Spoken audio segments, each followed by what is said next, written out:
Hello, hello, hello. Welcome to the first episode of Candid Opinion. My name is Henry, and on today's episode, I'm going to be talking about the tools of manipulation in our society. Societal manipulation, as you want to call it. But before I go into today's conversation, I want to give a big shout out to our first sponsor. Yes, Candid Opinion already has a sponsor, Carib Liquors.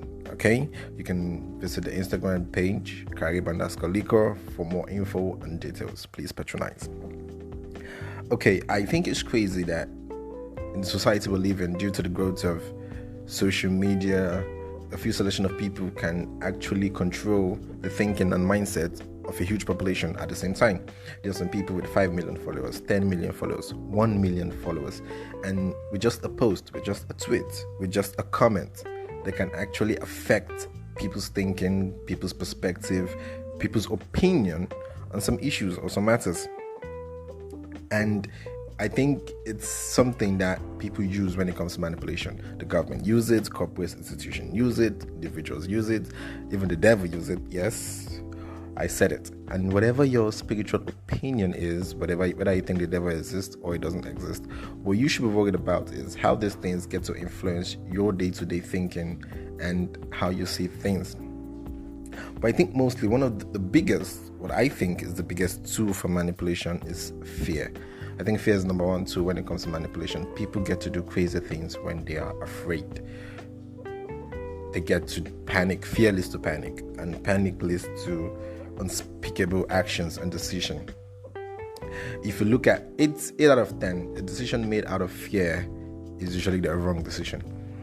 And fear catches you and you get to do things that you don't even think you could do. Fear of poverty and fear of being broke have made people put hands on things they're not supposed to get involved with. Fear of losing a partner or loneliness have made people be in relationship or marriage that they are supposed to walk away from. And also the fear of losing something better, or what they think is something better, have made people leave relationship, leave partnership that they are supposed to stay in. So fear is a major tool. Fear of losing money have made people not invest or made people say no to some financial opportunities. So I think fear is a big tool, and it's something that is used all around. The government uses it a lot. I remember during the COVID-19 era, and everyone was afraid. Yeah, and also there's fear of death, which to me is the ultimate fear, because when people are at the brink of life and death, they get to do whatever it is that they can to survive. Survival instincts get to kick in, and they get to do anything that they want to do to survive. Like the coronavirus, as I was saying, it came out, and the fear of people dying. People start using hand sanitizer as body lotion, and it was really crazy. And it gets to the point where manipulation started to come in. You remember the COVID vaccine injection, how some companies were actually forcing their workers to take this injection. Everyone was like, injection. And this is 2023. Who's talking about injection anymore? But at that point, that fear was making people take those things or take those decisions. And it became a case of the people who took the injection versus the people who didn't take the injection. The people who took the injection was waiting for those who didn't take it to die, while those who didn't take it were waiting for the people who took it to have some medical issues and everything. But now, no one's thinking about that. No one's talking about that. So I think you should, as a person, you have to understand what exactly are you afraid of. It is that fear that leads you to panic, and it leads you to take decisions. Try not to take a decision out of fear. Be calm, be composed. When an information gets to you, analyze it, think it. You have the gift of thinking, you have the gift of analyzing, you have the gift of dissecting. That is what God has given us as human beings. We are powerful people, we are powerful creatures, we are amazing, we can overcome anything if we just stay calm. And the strangest part of it is, when you're talking about the fear of death, the people who are actually afraid of dying are the ones who actually run to their death. I heard of a situation of a woman who a fight broke out like 3 streets to her street. It wasn't even on her street, like 3 streets to her street, and the fight broke out and she heard it and she panicked. She tried to run. She slipped, hit her head on a stone, and she was gone.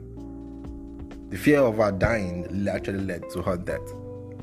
One of the amazing gifts you can give to yourself is the ability to stay calm. Stay calm in any situation. And information comes to you, whether it's dangerous, whether it's life and death situation, you realize that you can actually make more out of a situation when you stay calm. When you stay calm, you think clearly, you think better, you're more focused. You get to do the things that you want to do at the pace and you want to do them. But when you're doing things out of panic, out of fear, 8 out of 10, the decision is wrong. And you get to make a mistake, and you get to do something that you're not supposed to do, take a decision you're not supposed to take. I know a lot of people, out of their fear, they've left relationship and they look back and like, oh, I wasn't supposed to leave it. Learn to stay calm. Being calm would actually make you think better, act better, do better. Master the art of being calm. For me, I like to meditate.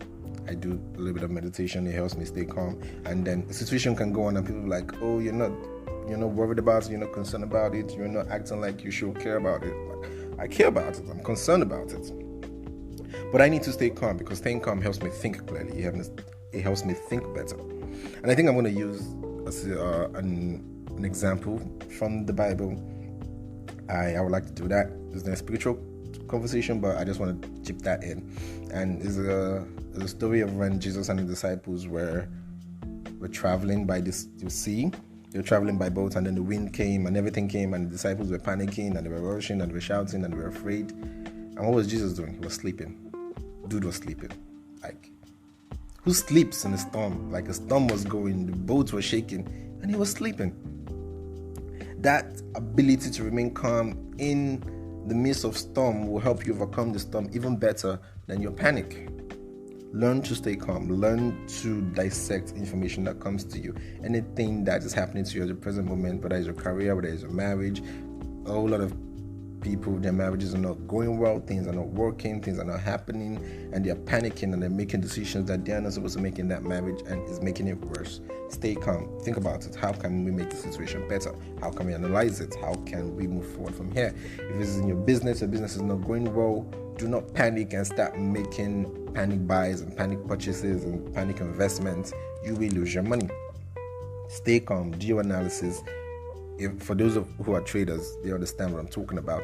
Panic trading can lead to loss of money. Stay calm, analyze the market, analyze the situation, and make your trades. And even if you are in your career, panicking can make you make a decision in career. Try not to panic. Try not to stay calm. Do not let the information coming to you, the scary information, because most of this information are usually scary. Do not let them manipulate you into making wrong decision. Do not let yourself be manipulated with any information that comes to you. Master the art of staying calm. Societal manipulation is everywhere. Information is all over social media about different conversations, different topics. And if you're not careful, it gets to determine how you see things, what you think, and how you view life, and which sometimes could be wrong. When those information are coming in, accept everything, then carefully analyze it and dissect it, and you would make the right decision for yourself, for your family, for your future, and for the benefit of everyone around you. And that, my friends, is my candid opinion when it comes to societal manipulation. See you again sometime. Take care.